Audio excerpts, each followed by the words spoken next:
Hello, let's talk some more about electricity and at least the term electronics. So we will get closer to the actual subject of the book. Um, and as it is well known, at least in physics courses, it's always mentioned, the word electricity comes from a Greek name for amber. And amber is a fossilized resin, transparent yellow resin, which looks like a soft stone, and is very popular in jewelry actually. There are some necklaces made of amber and so on. Amber is very ancient. It's probably millions of years old. Usually it's fossilized, a product of activity of living tree, fossilized resin of that tree. In any case, the reason amber is connected to the story of electricity and gave it its name essentially is that one of the first Greek philosophers and one of the greatest, one of the 7 sages of Greece, Thales of Miletus, who lived in 624 BC to approximately 546 BC. So he mentions this phenomena of if you rub a piece of amber with some cloth, maybe woolen cloth is the best apparently, then it starts to attract small objects from its surroundings. For example, pieces of dust or pieces of very small splinters of wood or pieces of straw and so on. And he noticed that Thales of Miletus, who did several things and very little is left, if anything, probably nothing of his writings, but he had a big influence, and he noticed that natural phenomenon without obviously any understanding. It was what we now call action at a distance, which is a fascinating thing when you don't touch something but it moves, right? Now it took 2,500 years to understand the basics of what's going on there. It's actually a very complicated and interesting phenomenon. Now it's called static electricity. And the way it works is that when you rub a piece of amber with wool, for example, some electrons, charged particles, electric particles, which are part of every atom and every material, electrons, they jump from one material to the other. They tend to, for example, leave amber and go to wool. And rubbing actually has the only reason you have to rub, and rather than just touch, is that you're increasing the contact area per unit time, so to speak, because materials on a microscopic scale are not smooth, obviously, and so if you just touch the two materials, they touch at a very few points, and that's not very effective. So rubbing simply increases the contact area, and electrons go from one material to the other. The reason they go is a little complicated, and we will not get into it. People studied that essentially in the 20th century, in the middle of the 20th century, there were some experiments and people studied that in some detail. But Thales of Miletus noticed that, and all the other Greek and Roman philosophers picked it up from him, and it traveled from one book to the other. Aristotle writes about that, Pliny writes about that, and also in other cultures, by the way, in Persian and Chinese ancient cultures, people also notice that phenomenon. It's not very hard to notice that.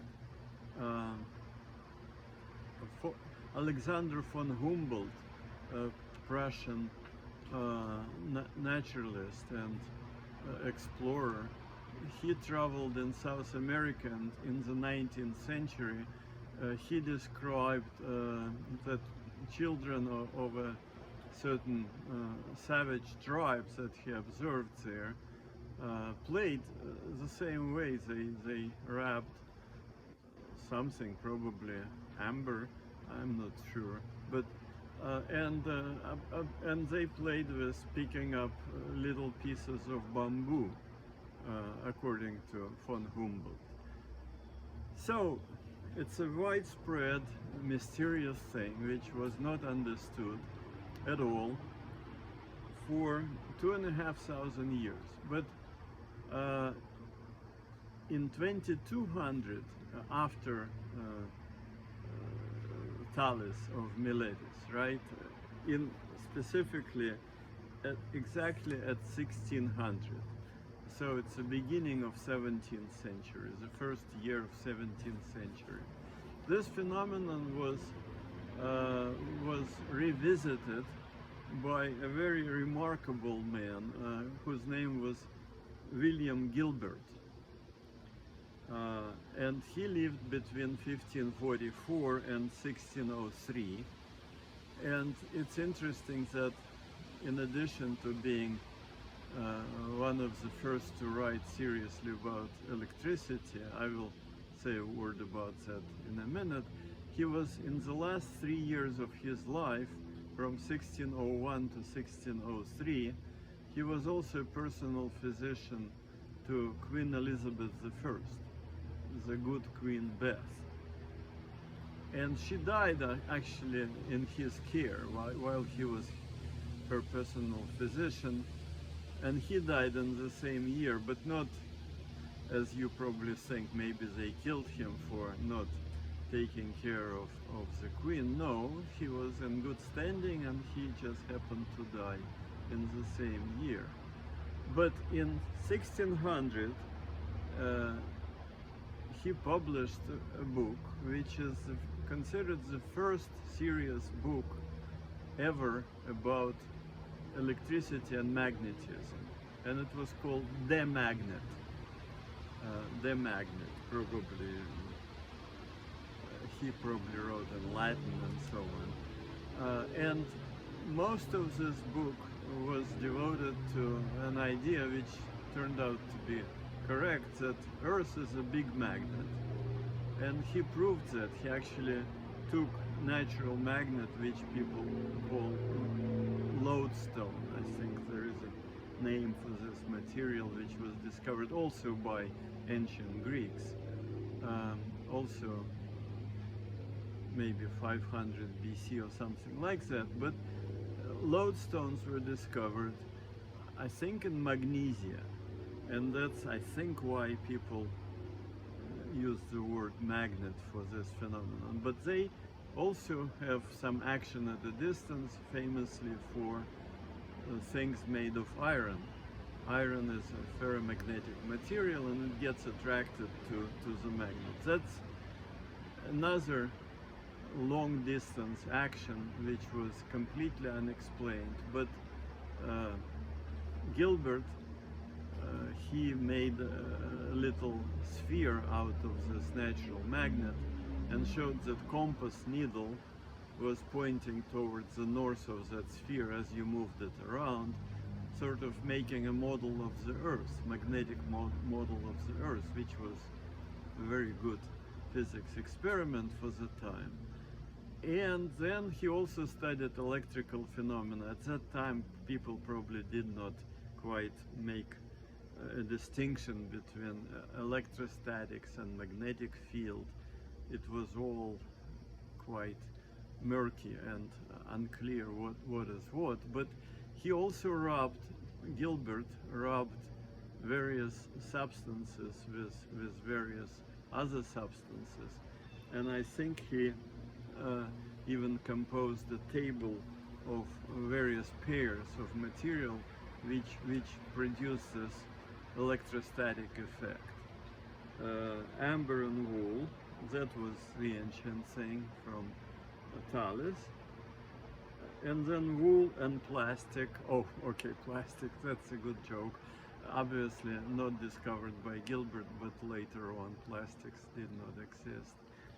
But glass and silk, that was another good pair, which I think maybe was discovered in the 17th century. I think, if I'm not mistaken, it was actually proposed later, after Gilbert, by no other than Sir Isaac Newton, that glass and silk is a good pair to produce electricity.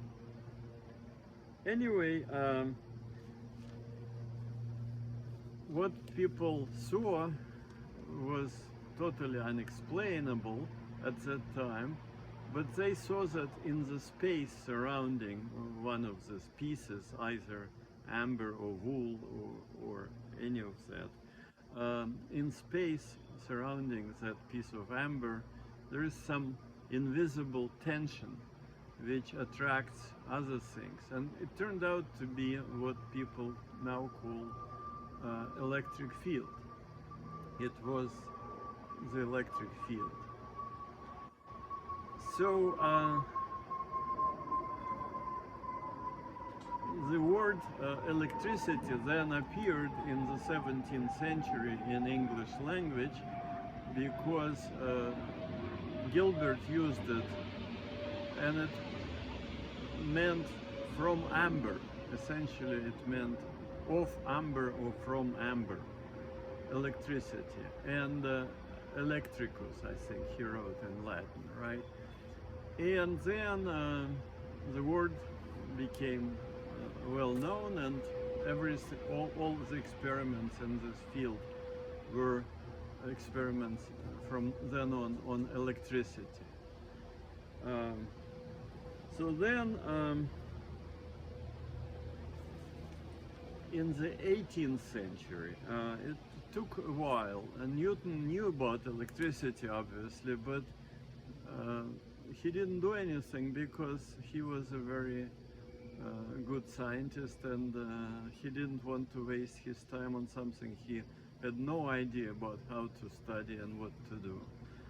So for him it was just a curiosity, and for everybody else. But this curiosity was studied more and more, and then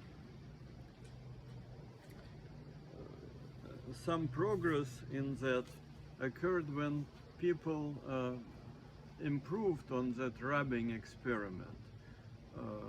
Instead of just taking a piece of amber and rubbing it with wool, they started making big discs or spheres which could be rotated using some sort of a mechanical thing, maybe pushing some sort of a pedal and rotating a big sphere of, let's say, glass. Difficult with amber because it's hard to get in big pieces, but glass could be made into a sphere, and then rubbing something over that rotating sphere of glass and getting a lot more electricity, a lot more separation of charge. And then, and that was invented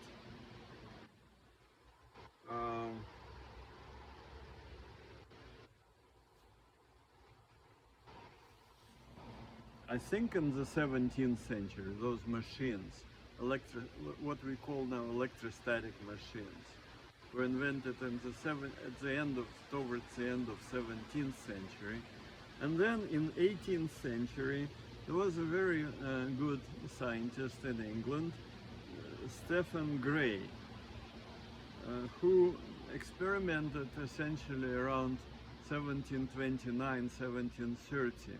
So to put it in perspective, as somebody we already mentioned, Newton died in 1727. So it was a couple of years after his death that Gray experimented with electricity, and he was the first to experiment with propagation of electrical signal, whatever it was, electricity, propagation of electricity along the metal wire. And he found that up to a distance, his longest distance was 264 meters. Okay, and he found that electric charge propagates on that distance. So that is something that we will probably remember, because our first subject is electric telegraph.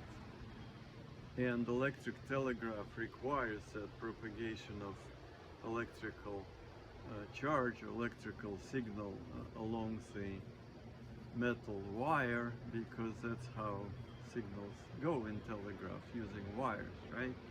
So Stephen Gray was the first. And then in a few years after that, in 1747, there was a certain Dr. William Watson, also an Englishman, who conducted electricity through much longer wire that he obtained or made, and his length, his distance was 3.7 kilometers, 3,700 meters, considerably longer, 12,000 feet, okay? And he obtained his electric charge not from a rubbing machine, from electrostatic machine, but this time people already discovered what we call a capacitor. They called it Leyden jar. It was essentially a glass bottle in which inside was lined with one conducting material and the outside with another plate of conducting material, and they were separated with glass. So capacitor is really one metal, another metal, and no conduction in between, some sort of insulator in between. And that allows you to separate electric charges. Pluses go on one side, minuses on the other side, right? The total charge is still zero. Capacitors don't have any net charge, but each plate has a certain charge, and you can collect a good deal of charge on each plate this way. And so Dr. Watson used those capacitors, Leyden jars. And then he connected Leyden jar to one end of the long wire, and on the other end, presumably his assistant detected presence of electric signal somehow, maybe. Well, there are ways. Okay, I'm not going to describe all of it, but it was witnessed, by the way, by a serious committee composed of scientists from the Royal Society of London, and he even published it. It may have been one of the first serious publications in electricity, except for the magnet and so on, but one of the first, in Philosophical Transactions of the Royal Society, published in 1748. So now we can all read that article. It's kind of nice to be able to read things like this today. Really legendary thing. Okay, now another scientist whose name was Charles Dufay, a Frenchman, in 1733, so things were happening now with some regularity. In 1733 he determined that there are two types of electricity, plus and minus. He calls them fluids, positive fluid, negative fluid, but two types of electricity, and that is still true today. There are two types, and as you probably know, pluses and minuses by themselves repel each other. Plus plus and minus minus feel repulsion. They don't want to go together. But plus and minus feel attraction. Okay, now I'm not going to go through the whole course of electricity here, but at the end of 19th century, we're now jumping over a lot of discovery and a lot of scientific development and so on, but I just want to say that in 1891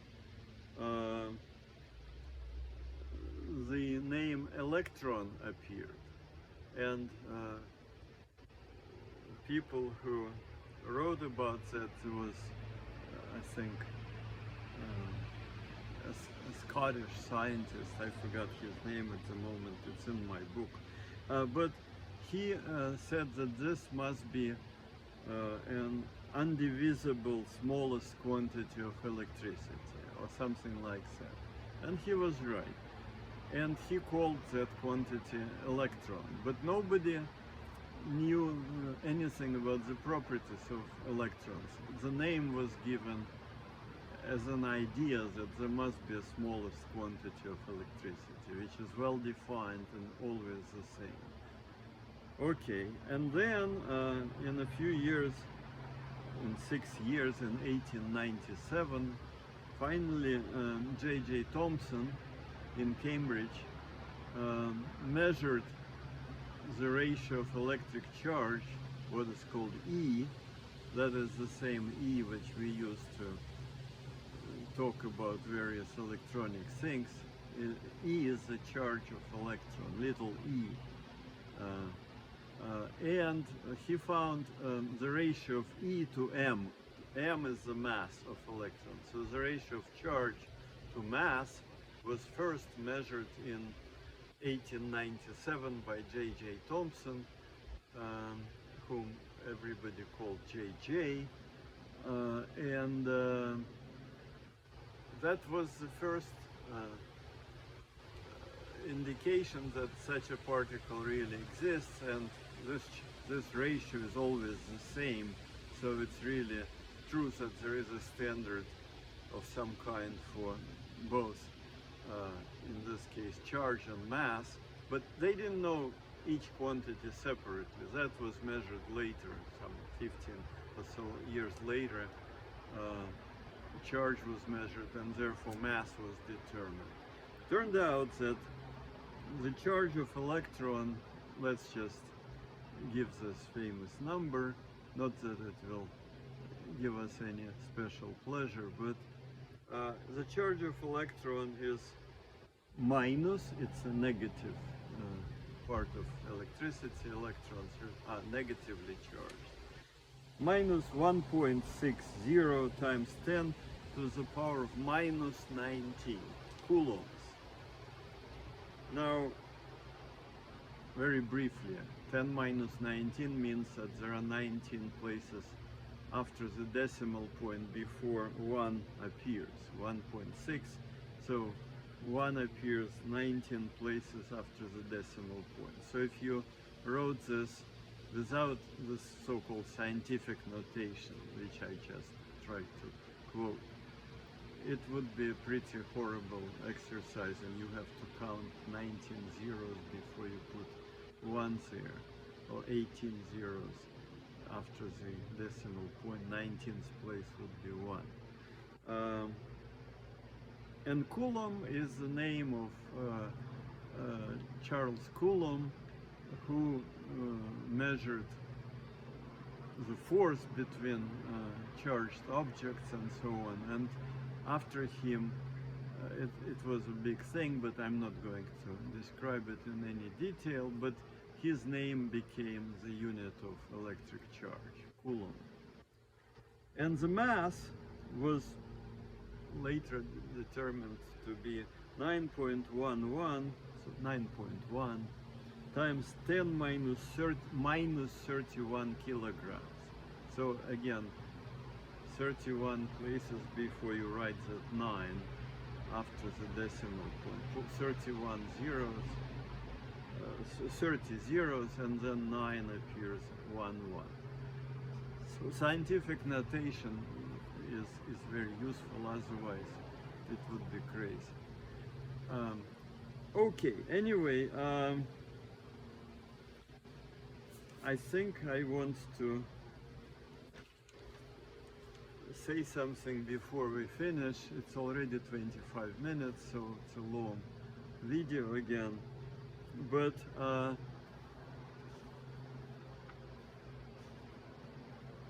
after that discovery, that electrical action of some kind, electrical signal, maybe repulsion or attraction or something, propagates through metallic wires to very long distance, then some practically oriented people started to have some ideas of how to use electricity for communications.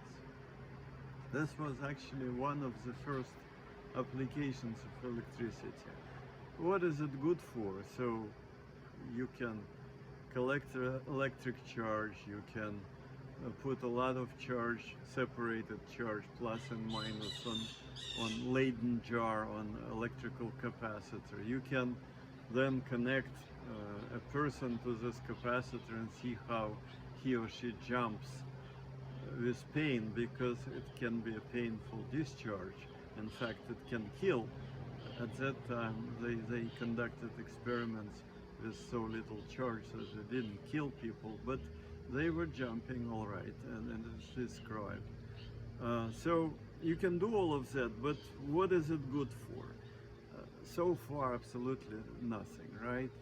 But then some clever people decided that it can be used for communication, that maybe you can say something in some code on this side of the wire and transmit that thing to another side of the wire a very long distance away, and that may be useful. So we will talk about that in the next installment.